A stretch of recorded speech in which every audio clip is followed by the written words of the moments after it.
eeuwig kom en gaan.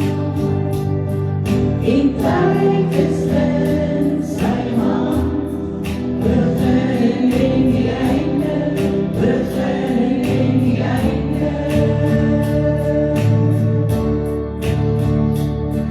Die grootheid van ons woord, Vader, Gees en Seun,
vir sy genade. Daar waar dit voel of ons so ver weg is van die Here af, sê die Here vanmôre in sy woord en sy beloftes, ek sê julle nooit begewe en ek sê julle nooit verlaat nie. Al gaan julle deur die dal van doodskade weer, ek sal by julle wees en ek sal julle optel en my krag en my sterkte sal ek vir julle gee. Daarom hoef ons nie bemoediging weg te gaan nie, maar ons weet dat die Here vanmôre vir ons bemoedig met sy woord, dat ons vanmôre bemoediging kan ontvang deur God ons Vader, en dat as ons vanmôre in 'n stikkende plek in ons lewens is, dat ons vanmôre weet, God het 'n groter raadsplan vir my lewe, en dat ons vanmôre ook weet, dat die Here sy redding vir ons elkeen sal gee, dat ons vanmôre kan stil raak in ons harte, en sê, Here, wees ons naby, en seën ons elkeen ryklik. Ek wil vanmôre vir u bemoedig, moenie moedeloos raak nie, moenie benoud raak nie, moenie angstig rondkyk nie, want God is vanmôre hier, om vir u en vir my die krag en die sterkte vanmôre te gee. Die Here is vanmôre besig om daardie grondpad in ons lewe, vir ons 'n nuwe pad te gee, 'n nuwe weg te gee, waar ons kan wandel, want daar is 'n God, daar is 'n hemel, daar is 'n werklikheid, daar is 'n ewige lewe, na hierdie lewe. Kom ons dank die Here vanmôre vir sy goedheid en sy guns.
be